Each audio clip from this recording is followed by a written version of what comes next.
જય સંવિધાન. Good morning, સુપ્રભાત બધા મિત્રોને. ખાસ આજે સવારની પોરમાં એક ન્યૂઝ સાંભળ્યા એટલે એવું થઈ ગયું કે ન્યૂઝ બાબતે આપણે થોડીક ચર્ચા કરીએ કે કાયદો બધા માટે સમાન. અને જે એક ઉત્તમ ઉદાહરણ તમિલનાડુના મદુરાઈમાં જે ઘટના હતી તેમાં કોર્ટનો જે ચુકાદો આવ્યો તે બાબતે આપણે ચર્ચા કરીએ. લોકડાઉન સમયે પોતાની શોપ ખુલ્લી રાખવા બાબતે લોકડાઉનમાં સમય કરતાં વધારે સમય શોપ ખુલ્લી રાખવા બાબતે એક પિતા પુત્રને પોલીસ પ્રશાસનના અમુક અધિકારીઓ દ્વારા તેને કસ્ટડીમાં કપડાં કાઢી અને એટલી હદે તેના ઉપર ક્રૂર અત્યાચાર કરવામાં આવ્યો કે બંને પિતા પુત્રનું કસ્ટડીમાં જ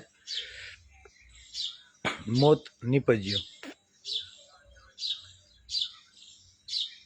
અને ત્યારબાદ આજે લોકડાઉન પછી 2026માં કોર્ટનો જે ચુકાદો આવ્યો તે કંઈક અલગ જ છે અને એ ચુકાદાની આપણે ચર્ચા કરવાની છે. કસ્ટડીમાં જે પિતા પુત્રને ઢોર માર મારવામાં આવ્યો જે અધિકારીઓ દ્વારા, એમાં એક પીઆઈ, પીએસઆઈ અને બીજા પોલીસ કોન્સ્ટેબલો કુલ 9 જણાને ફાંસીની સજા આપવામાં આવી.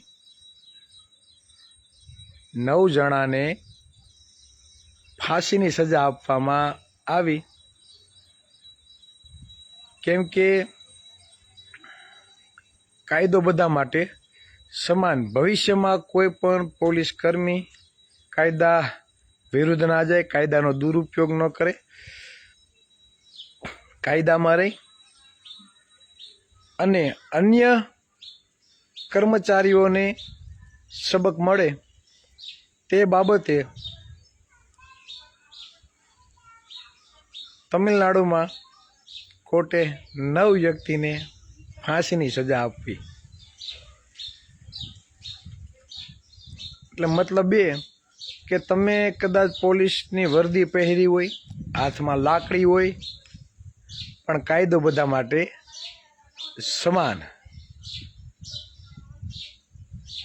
અને આપણે ગુજરાતમાં શું થઈ રહ્યું છે?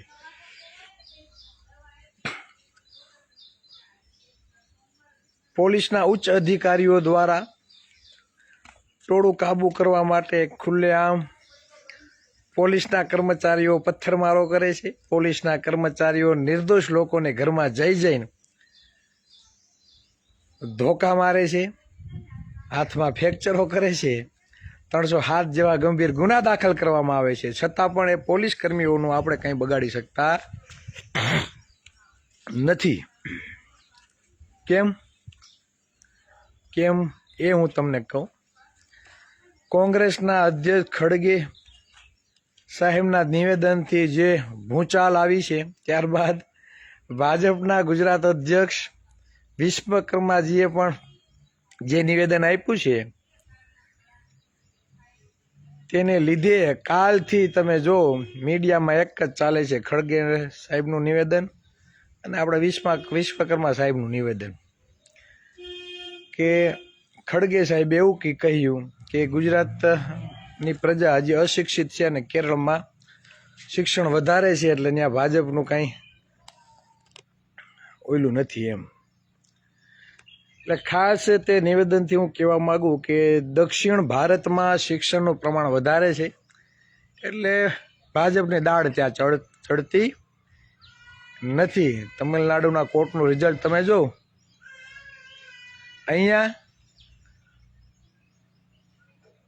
ભાજપમાં જ સત્તા પક્ષમાં એવા લોકો બેઠા છે જે અશિક્ષિત પણ છે અને જાતિવાદી છે, જેને કારણે વારંવાર ઓબીસી એસસી એસટી સમાજના મકાનો પાડી નાખવામાં આવે છે, તેના જ ઘરોનું ડિમોલેશન થાય છે. કોળી હોય, દલિત હોય, આહિર હોય, એસટી સમાજના 85% સમુદાયના લોકો જ્યારે આંદોલન કરવા ઉતરે ને એટલે તેના ઉપર 307 દાખલ કરવામાં આવે અને ગંભીર પ્રકારના ગુના દાખલ કરવામાં આવે. જ્યારે પાટીદાર અને ક્ષત્રિય સમાજના આંદોલનકારીઓના કેસો પાછા ખેંચવામાં આવે. એમના કેસો ખેંચાય તો અમને કંઈ વાંધો નથી, પણ કેમ ઓબીસી એસસી એસટી સમાજને અન્યાય કરવામાં આવે છે, સમાનતા નથી આપતી, યોગ્ય અવસર નથી આપવામાં આવતો.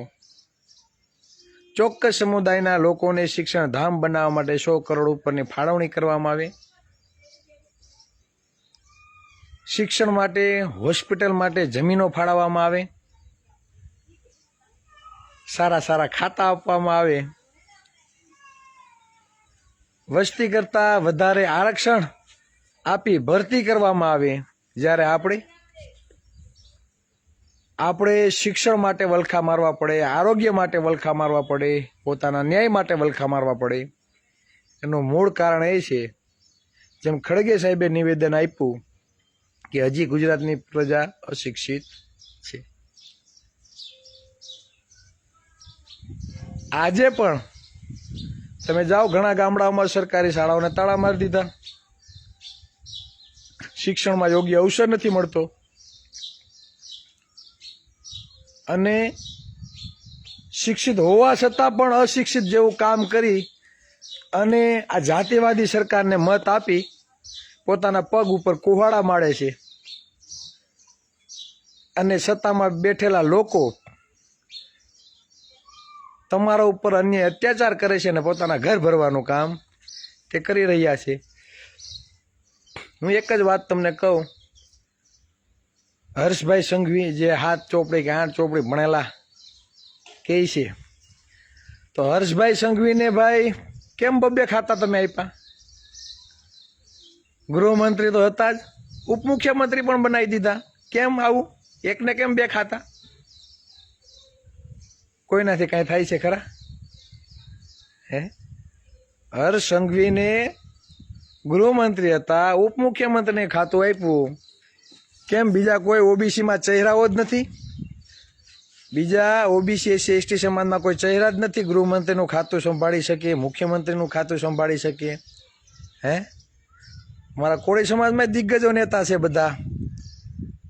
કુંવરજીભાઈ છે, પરસોત્તમભાઈ છે, હીરાભાઈ છે, રાજેશભાઈ છે. સત્તા પક્ષની વાત કરું, કેમ કે વિરોધ પક્ષમાં તો મુખ્યમંત્રી નહીં બનાવે અત્યારે.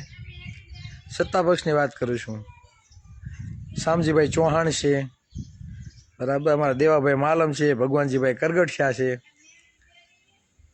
ઘણા બધા નેતાઓ છે. ઉત્તર ગુજરાતમાં તમે જાઓ, બરાબર, તો ન્યાય ઠાકોર સમાજના નેતાઓ છે, અલ્પેશભાઈ ઠાકોર છે. ઘણા બધા એવા નેતાઓ છે. બનાવો ને ગૃહમંત્રી, બનાવો ઉપમુખ્યમંત્રી, બનાવો મુખ્યમંત્રી. નહીં બનાવે, કેમ કે આપણા લોકોને સાહેબ કહેવા પડે ને, ત્યાં આ લોકોને તકલીફ છે. શું? આપણા લોકોને સાહેબ કહેવા પડે ત્યાં આ લોકોને તકલીફ છે. હમણાં કાલે મારે, હું વિસ્તારનું નામ નહીં દઉં, એ વિસ્તારમાં હમણાં યુનિટી બની. કોળી સમાજના, કોળી ઠાકોર સમાજના લોકો ભેગા થઈને એક સંગઠન બનાવ્યું અને આપણા એક યુવાનને અન્ય કોઈ વ્યક્તિ હેરાન કરતો હતો. ઘરે આવીને ધાક ધમકી આપી ગયો દારૂ પીને, અને પછી આપણા યુવાનને પણ પકડી દેવામાં આવ્યો ને એને પણ અટક કરવામાં આવી. ત્યારે કોળી સમાજના 300-350 યુવાનો પોલીસ સ્ટેશને પહોંચ્યા અને 4-5 કલાક લઈ છોકરાને અંદર રાખ્યો. પછી તે રાત્રે મને પણ ફોન આવ્યો, મેં પણ ફોન કર્યો, એ છોકરાને છોડી દીધો. બીજે દિવસે ડીવાયએસપી, ત્યાંના ડીવાયએસપીએ કોળી સમાજમાંથી આવતો કોન્સ્ટેબલ ફોન કરે છે કે ભાઈ ડીવાયએસપીએ તમને બોલાવ્યા છે આગેવાનોને કે તમારે આવવાનું છે. 3 આગેવાનો ડીવાયએસપી કચેરીએ જાય છે. ડીવાયએસપીના ચેમ્બરમાં એક વ્યક્તિને આગેવાનને બોલાવે છે કે આવો. પછી એ ડીવાયએસપી દ્વારા તે આગેવાનને ગગલાવવામાં આવે છે અને કહેવામાં આવે છે સંગઠન બનાવીને તમારે કરવાનું શું છે, આચારસંહિતા લાગી ગઈ, તમે કેમ ભેગા થયા હતા, આવી બધી હોશિયારી આવી ગઈ, આવું બધું ટોર્ચર કરે છે. તમે શું કામે સંગઠન બનાવો છો, સંગઠનની જરૂર શું છે, ને પોલીસવાળાને આ રીતે તમારે ઓલું કરાવવાનું છે ને વિડીયા બનાવવાના છે ને એમ કરીને એક ફડાકો મારી લીધો ડીવાયએસપીએ. પછી આ વ્યક્તિએ કીધું કે સાહેબ અમે તમારા સમાજના છોકરાને દરખેલા અન્યાય થાય છે એના માટે ભેગા થયા હતા, પણ ડીવાયએસપીનું તો એક આગેવાનને ચેમ્બરમાં બોલાવે, શું કરી લેવાનું આપણો આગેવાન.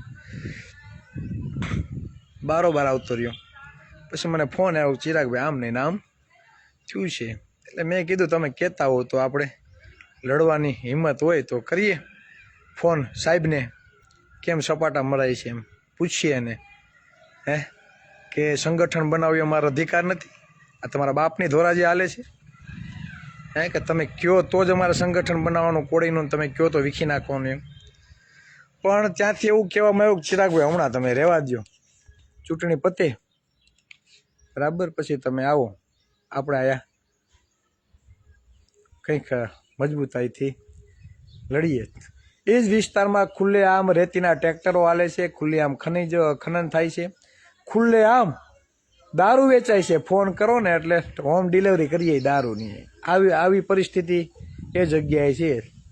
તો ત્યાં આ ડીવાયએસપી સાહેબની તમરી હાલતી નથી, પણ કોળી સમાજના લોકો સંગઠન બનાવે તો આ ભાઈને તકલીફ પડે છે. એટલે કાંઈ નહીં, સમય આવશે બરાબર, એટલે એ પણ કહીશું. કહેવાનો મતલબ એ છે કે તમિલનાડુમાં જે કોર્ટે હુકમ કર્યો 9 વ્યક્તિને ફાંસીની સજા, શા માટે? તમિલનાડુમાં જાતિવાદી લોકોની સરકાર નથી. આજે પણ ઓબીસીને એટલું જ પ્રાધાન્ય મળે છે, ઓબીસીને વસ્તી પ્રમાણે આરક્ષણ મળે છે, અને અન્ય પોલીસ કર્મચારીઓને સબક મળે એના માટે 9 વ્યક્તિને ફાંસીની સજા આપવામાં આવી કે કાલ સવારે બીજા પોલીસ કર્મીઓ આવી ભૂલ ના કરે, કાયદાથી પર ના જાય. અને આપણે તો અહીંયા સત્તામાં બેઠા જ લોકો આ લોકોને બધાને સાવરતા હોય. કોળી છે પાડો, ભલે તારીખો ભૈરે રાખે છે મારો બરાબર, ભલે તારીખો ભૈરે રાખે. જે ડીવાયએસપી રીમાબા ઝાલા હતા એને થોડોક ટાઈમ માટે સાઈડમાં લઈ લીધા, હવે પાછા ચાર્જ આપી દીધો. જેમણે નિવેદન આપ્યું હતું બરાબર ને કે આમાં કોઈનો હાથ નથી એમ, અંગત અદાવતને લીધે આવું થયું છે, શું કરી દે, પાછા બેસી ગયા ને ચાર્જ ઉપર. 35% કોળી સમાજ, એ વિસ્તારનો ધારાસભ્ય આપો, એ નહીં આખા ભાવનગર જિલ્લામાં ધારાસભ્ય આપણા છે, સાંસદ આપણા છે, શું થાય? કોઈનું કાંઈ ભાઈ ડાર્યું ફાંસ્યું હાલતું નથી બરાબર. અમુક ચોક્કસ સમુદાયના વિકાસ માટે હજારો કરોડો રૂપિયા વાપરવામાં આવે છે. અને આપણે અમારા પિન્ટુભાઈનો હમણાં વિડીયો જોઈએ, એક બેન રડે છે, પોતાના દીકરાને કેન્સર છે, સારવાર માટે પૈસા નથી. હમણાં 2 દી પહેલાં એક પોસ્ટ વાયરલ થઈ ભાવનગરની, એક આપણા ભાઈને દાખલ કર્યા છે, એને પણ આર્થિક સહાયની જરૂર છે. કેમ આવું થાય છે? તમારામાં તેવડ હોય તો કરો ને, શિક્ષણ આરોગ્ય એક સમાન. ગરીબનો વ્યક્તિ પણ એ સ્કૂલમાં ભણવો જોઈએ, અને પૈસેથી સદ્ધર હોય અબજો કરોડપતિનો દીકરો પણ એક જ સ્કૂલમાં ભણવો જોઈએ. કરો એવી વ્યવસ્થા, ખબર પડે કેટલી વ્યય થાય. અને બીજું એ કે જે લોકો પક્ષ સાથે જોડાયેલા છે એ બધા મિત્રોને મારી નમ્ર વિનંતી કે થોડુંક પ્રચારમાં કંઈક અલગ લઈ આવો. મૂળભૂત સમસ્યાની તો વાત જ નથી થતી, ખાલી સત્તા પક્ષનો વિરોધ થાય છે, પણ તમારી મૂળભૂત સમસ્યાની વાત તો કરો કોક. તમે નિવેદન આપો હર્ષ સંઘવી આમ ફલાણો ઢીકણો આમ, પણ જે પાયાના પ્રશ્નો છે, મૂળભૂત સમસ્યા છે, સમાનતાની જે વાત છે, જે નોકરીઓ ખવાય છે, જીપીએસસીમાં જે અન્યાય થાય છે, બજેટ માત્ર ચોક્કસ સમુદાય માટે વાપરવામાં આવે છે, આપણા ઉપર ખોટા ગુના દાખલ કરવામાં આવે, ચોક્કસ સમુદાયના લોકોના કેસો પાછા ખેંચવામાં આવે છે. આપણે જે અન્યાય થાય છે એ બાબતે સ્ટેજ ઉપરથી માઇક લઈને બોલો તો ખરા. તમે જાઓ રાજનીતિમાં, એનો કઈ વાંધો નથી, પણ મૂળભૂત સમસ્યા માટે બધા બોલો તો ખરી કે ક્યાં ક્યાં આપણને અન્યાય થાય છે. નહીં, સત્તા પક્ષ દ્વારા જ થાય છે. તમારે કઈ વિરોધ પક્ષનો વિરોધ નથી કરવાનો કે કોંગ્રેસ વાળા આપનો કરે ને આપવાળા કોંગ્રેસનો કરે. તમારે સત્તા પક્ષનો વિરોધ કરવાનો છે. જે સત્તા પક્ષના લોકોએ આપણી અસંખ્ય નોકરીઓ ખાઈ ગયા છે. જીપીએસસીમાં આજે અન્યાય થઈ રહ્યો છે, તો તે બાબતે હાથમાં માઇક આવે તો બોલો કાંઈક, તો લોકોને ખબર પડશે. માત્ર ચૂંટણી કરીને ઊભા રહીને જીતીને ખખેરીને નીકળી નથી જવાનું. કેમ કે તમે એક પ્રતિનિધિ છો, તમે રાજકીય પક્ષ સાથે જોડાયેલા છે, એટલે સમાજની જે મૂળભૂત સમસ્યાઓ છે તેના માટે તમારે અવાજ ઉઠાવવાની પહેલી ફરજ આવે. તો વિનંતી કરું છું, થોડુંક માઇક આવે તો થોડાક બે શબ્દ બોલો કે કેમ ભાઈ ચોક્કસ સમુદાયનો જ વિકાસ થાય છે, કેમ ભાઈ હર્ષ સંઘવી જ ગૃહમંત્રી અને ઉપમુખ્યમંત્રી બબ્બે ખાતા લઈ લે છે, કેમ 2% વસ્તી છે અત્યાર સુધીમાં 8 મુખ્યમંત્રી બની ગયા, કેમ 6% વસ્તી છે અત્યાર સુધીમાં 6 મુખ્યમંત્રી બની ગયા. બોલો તો લોકોને ખબર પડશે કે જાતિવાદ શું કહેવાય. માઇકમાંથી કયો કે હજી પણ કોળી, આહિર, ભરવાડ, કોઈ હુતાર, ઓબીસીના, એસસી એસટી સમાજના લોકોને આજે પણ મકાન લેવા જાવ ને તો એમ કે કેવા કોળી, તો કે મકાન નથી અમે આપતા, વેચાતું નથી આપતા, ભાડે નથી આપતા. હવે બોલો બાઇકમાં, તો ખબર પડે કે આઝાદીના 75 વર્ષ પછી પણ જાતિવાદનો ભોગ આપણે બનીએ છીએ. આ વાસ્તવિકતા છે, એ સ્વીકારવી પડે. બધી જગ્યાએ આમ જ હાલે છે લોલમ લોલ. એટલે રાજકીય પક્ષમાં જોડાવું, રાજકીય પક્ષમાંથી તાલુકા જિલ્લા પંચાયતમાં ચૂંટણી લડવી, પણ મૂળભૂત સમસ્યા માટે જ્યાં લગી તમે અવાજ નહીં ઉઠાવો ત્યાં લગી સમાજને ખબર કેમ પડશે ક્યાં થાય છે. કયો કે જ્યાં સૌથી વધારે ઓબીસીના નેતાઓ છે ત્યાં જ ખુલ્લેઆમ દારૂ વેચાય છે, અને પીવાવાળા કોણ છે? કેમ ખુલ્લેઆમ દારૂ વેચાય છે? એનું કારણ એ કે આપણા સમાજમાં વ્યસન વધી જાય અને મતની કિંમત ના સમજે, અને અન્ય લોકોના માત્ર દાડિયા કરવામાં લઈ જાય, ભાગ્યા કરવામાં લઈ જાય, કંપનીમાં કામ કરવામાં રહી જાય, આગળ આવવા ના જોઈએ, એના માટે ખુલ્લેઆમ દારૂ વેચાય છે. આવું કયો જાહેરમાં? અને આ તો અમે જોયેલું છે ભાઈ, બરાબર જોયેલું છે. આમાં હું ચોખવટ કરીને કહે ને તો કદાચ કોકને તકલીફ પડે, એટલે કહેવાનો મતલબ છે આવી જ હાલત છે, બરાબર. એટલે સમજો. અને વિશ્વકર્માજીને પણ વ્યવસ્થિત બધા નિવેદનો આપે છે. એનું કારણ શું ખબર? એ પણ ઓબીસીમાંથી જ આવે છે, એટલે એને બહુ મસ્ત મજાની બધા ઓલું કરશે. અત્યાર લગી હતા CR પાટીલ હતા, જીતુભાઈ વાઘાણી હતા, હાઈલાઇટ હતા, ડરનો માહોલ બતાવતા કે હા ભાઈ વ્યક્તિ એટલે કાંઈ ઘટે નહીં, હો ભાઈ એના હાથે ચડે એટલે પૂરું થઈ જાય. એવું આ વિશ્વકર્મામાં નહીં બતાવવામાં આવે. શું કામ? એ ઓબીસી છે એટલે એને એટલું હાઈલાઇટ નહીં કરે. એને હાઈલાઇટ ક્યાં કરશે? આવી જ્યાં જગ્યાએ ચીપટી આવશે ને ત્યાં ઓલા ઇજ્જત કાઢવા હાટું બધા ઓહો હા કરશે. અને ઓલા તો CR પાટીલ તો આમ જો કાંઈ ને એની હાથે ચડે એટલે પૂરું થઈ ગયું. હારાને ઓલું કરી નાખે. આવી સાપ બેસાડવામાં આવે ને હંમેશા મુખ્યમંત્રી કરતા તે ભાઈ જ હાઈલાઇટ હોય. જ્યારે જીતુભાઈ વાઘાણી અને CR પાટીલ જ્યારે અધ્યક્ષ હતા ને ભાજપના, ત્યારની વાત કરું, પૂછજો કોકને કે જ્યારે અધ્યક્ષ હતા ત્યારે અધ્યક્ષ થતું. આ બિચારા વિશ્વકર્મા સાહેબ આવ્યા છે ઓબીસીમાંથી. જોકે ઓબીસીના હક અધિકાર માટે તો કાંઈ નહીં બોલે, પણ હવે મને એવું લાગે કે તાલીમ લઈને આવ્યા હોય બોલવાની, અને ચીપટીમાં આંગળી આવી ગઈ. એટલે ઓબીસીના માંથી આવે છે એટલે વધારે એની ઓલી કરશે ફજેતી.